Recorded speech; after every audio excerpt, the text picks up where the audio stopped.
అదే RTV app వార్తల్ని క్షణాల్లో చదివే అవకాశం ఉంటుంది. ఒక న్యూస్ పేపర్, ఒక టెలివిజన్ ఛానల్ మీ చేతుల్లో ఎప్పుడూ ఉంటాయి.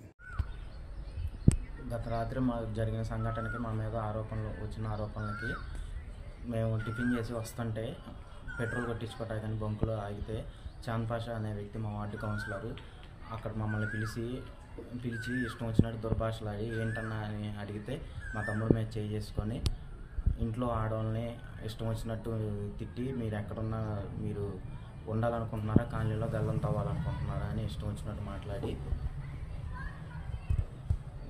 మా మీద చేసుకోవడం జరిగింది. అక్కడ అసలు ఏమీ జరగలేదు. నా మీద కూడా చేసుకునే క్రమంలో నేను అడ్డుకునే క్రమంలో అక్కడ తోసులాట జరిగింది. అక్కడ మా అదృష్టం బాగుండి సీసీ కెమెరా ఉంది. ఆ సీసీ కెమెరాలో చూస్తే నిజమేంటో అబద్ధం ఏంటో ప్రజలందరికీ తెలిసిద్ది. ఇష్టం వచ్చినట్టు తిట్టి దుర్భాషలాడి మమ్మల్ని ఆయనే చేసుకొని ఆయనే సోషల్ మీడియాలో ఇష్టం వచ్చినట్టు క్రియేట్ చేస్తున్నాడు. మీ స్టూడెంట్స్ మాకు ఎటువంటి సంబంధం లేదు, రాజకీయాల పరంగా దేని గురించి ఎటువంటి సంబంధం లేదు. మమ్మల్ని ఆయనే చికా చేస్తున్నాడు, మాకు భయప్రాంతాలకు గురి చేస్తున్నాడు మమ్మల్ని అందరినీ. మాకు రక్షణ కల్పించాల్సిందిగా పోలీసు వారిని కోరుకుంటున్నాం. ఎమ్స్ రోడ్లో పెట్రోల్ కొట్టించుకుంటుంటే మమ్మల్ని పిలిచి ఏంట్రా మీరు బుద్ధ వచ్చిన కదా ఎంగుతున్నారా, బుద్ధ బలిసిందా మీకు, మీ కుర్రోళ్ళంతా మీ అంతేంటో తెలుస్తా, మీరేంటో మీ బతుకులేంటో అందరికీ తెలుసు అని చెప్పి మమ్మల్ని ఎట్టబడితే అట్ట తిట్టుకుంటా. ఏంటన్నా అసలు ఏం జరిగిందని అడిగితే నన్ను కొట్టాడు. నన్ను కొట్టేసి మా అన్నయ్య వచ్చి అడిగితే ఏంటని అడిగితే మా అన్నయ్యను కూడా కొట్టాడు. ఇదంతా చేసి ఇష్టం వచ్చినట్టు ఆయనే కొట్టుకుంటా, ఆయనే తిట్టుకుంటా, ఇష్టం వచ్చినట్టు మళ్ళీ సోషల్ మీడియాలో ఆయనే దుష్ప్రచారం చేసుకుంటా మా మీద మాకు వార్నింగ్లు ఇచ్చుకుంటా చెప్తున్నాడు. మాకు వార్నింగ్ ఇచ్చుకుంటా చెప్తున్నాడు అందరికి. ఏదో చదువుకుంటా చిన్న చిన్న పార్ట్ టైం జాబులు చేసుకుంటూ ఉండకుంటే అప్పటికి ఆయన రాత్రి చాలా ఫుల్గా తాగేసి మమ్మల్ని ఎన్ని మాటలు అంటున్నా కానీ సైలెంట్గా అట్లే వండుకుంటా ఏంటన్నా అని మాట్లాడుతుంటే ఎలా పెడితే అలా మాట్లాడాడు. ఇది ఒక్కసారి కాదన్నా, ఎన్నోసార్లు ఇట్లా మా ఇంటి మీదకి వచ్చాడు. ఎట్లా జరిగితే మా ఇంట్లో వాళ్ళు మేము అసలు ఎక్కడికి వెళ్ళి బతకాలన్నా నాకు ఏం అర్థం కావట్లేదు. దయచేసి ఈ విషయాన్ని పోలీస్ శాఖ వారు అవసరమైతే ప్రభుత్వం కూడా చూసేలాగా అసలు ఆ రాజకీయాలకి మాకు ఎటువంటి సంబంధం లేదు. అనవసరంగా ఆ రాజకీయాల్లోకి మమ్మల్ని తీసుకొస్తున్నారు. పక్కనే సీసీ కెమెరా ఉంది కాబట్టి సరిపోయింది. అక్కడ జరిగింది ఏంటో మొత్తం అందరికీ తెలిసింది దానివల్లే. లేకపోతే ఆయనే దుష్ప్రచారం చేసుకుంటా ఇప్పటికీ అట్లే ఉంటున్నాడు. నా పేరు గాది చెన్నకేశ్వరరావు, సత్తుపల్లి కాంగ్రెస్ పార్టీ కార్యకర్తని. మొన్న జరిగినటువంటి దాడుల వెనుక ఒక దుర్మార్గపు ఆలోచనతో కాంగ్రెస్ పార్టీ మీద బురదలటం జరుగుతుంది.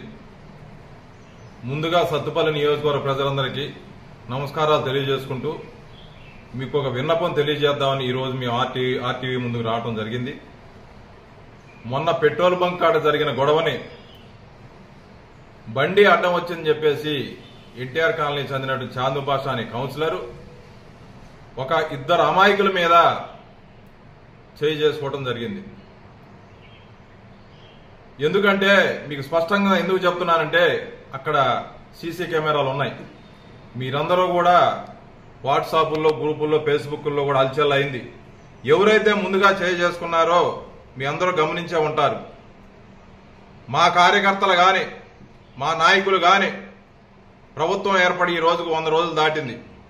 మేము ఏనాడన్నా గాని ఈ 100 రోజుల్లో ఎక్కడా కూడా బీఆర్ఎస్ కార్యకర్తల మీద దాడి చేయలేదు.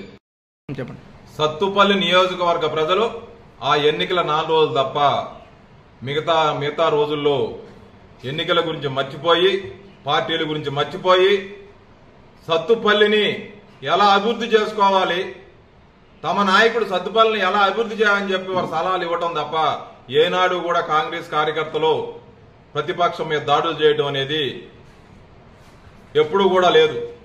మనం గతంలో చూశాం. 15 సంవత్సరాలు మాజీ ఎమ్మెల్యే గారు అధికారంలో ఉన్నారు. అధికారంలో ఉన్నప్పుడు అతనికి పనిచేసిన కార్యకర్తలు, కాంగ్రెస్ కార్యకర్తల మీద కూడా కేసులు పెట్టించిన సందర్భం కోకొల్లలు. మరి ఈరోజు ఆ సంస్కృతిని సత్తుపల్లికి అలవాటు చేసింది సండ్ర వెంకటేరయ్య గారు, అతని అనుచరులు. ఎందుకంటే గతంలో చూసాం తుమ్మల నాగేశ్వరరావు మంత్రిగా ఉన్నా కూడా ఎక్కడా కూడా హెరాస్మెంట్ చేయలేదు, వ్యక్తిగత విద్వేషాలకు పోలేదు, అభివృద్ధి తప్ప ఏనాడు కూడా ఆయన ఇటువంటి కార్యక్రమాలు పూనుకోలేదు. వెంకటేరయ్య గారు వచ్చిన తర్వాత సత్తుపల్లిలో చాలా ఘోరాలు జరిగాయి. మరి ఈరోజు ఓడిపోవటం జీర్ణించుకోలే నాయకులు, అతని కార్యకర్తలు, అతని అనుచరులు వారు దాడులు చేసుకుంటూ అధికారం పోయిందని మెదడు పనిచేయక ఇంకా భ్రమలోంచి బయటికి రాక కాంగ్రెస్ పార్టీ మీద అభివృద్ధి చేస్తున్న మట్టా దంపతుల మీద వీళ్ళు ఒక బురద దళటం పనిగా పెట్టుకున్నారు తప్ప ఇవన్నీ కూడా చాలా దుర్మార్గమైన ఆలోచన. సత్తుపల్లికి ఈ విష సంస్కృతిని అలవాటు చేస్తుంది టీఆర్ఎస్ నాయకులు, టీఆర్ఎస్ కార్యకర్తలు. ఎప్పుడూ కూడా మేము డాక్టర్ ఫ్యామిలీ మీద బీఆర్ఎస్ కార్యకర్తలు సోషల్ మీడియాలో ఎన్నో రకాలుగా అవమానాలకు గురి చేశారు. ఇది అంతకంటే ఎక్కువ కాదు. అయినా కూడా మట్టా దంపతులు మనం గెలిచాం, 100 మంది 100 రకాలుగా అనుకుంటారు. సత్తుపల్లిని ఏ విధంగా అభివృద్ధిలో తీసుకోవాలని ఆలోచన చేస్తున్నారు తప్ప ఎప్పుడు కూడా భౌతిక దాడులు గాని కేసులు గాని పెట్టడం వారి సంస్కృతి కాదు. వారి సంస్కృతి ఏంటి అంటే నమ్ముకున్న కార్యకర్తని, నమ్ముకున్న పార్టీని రక్షించుకోవాలి, అభివృద్ధి చేయాలి. వారి సేవా దృక్పథం గల మనుషులు మట్టా ఆరోగ్యం గారు, మట్టా కృష్ణయ్య గారు, రాఘమయ్య గారు, దయానంద్ గారు, వారి కుటుంబం మొత్తం కూడా గెలవక ముందు కూడా వారికి వచ్చిన ఆదాయాన్ని తృణపాయంగా సమాజ సేవ కోసం ఉపయోగించారు తప్ప ఏనాడు మేడలు, మిద్దులు, స్థలాలు కొనుక్కొని కోటేశ్వరం అవుదామన్న ఆలోచన ఎప్పుడూ లేదు. ఇలాంటి దేవుడు లాంటి వ్యక్తుల మీద ఒక దుర్మార్గపు నాయకుడు వారి అనుచరులతో బురద జల్లే ప్రయత్నం చేస్తుండు.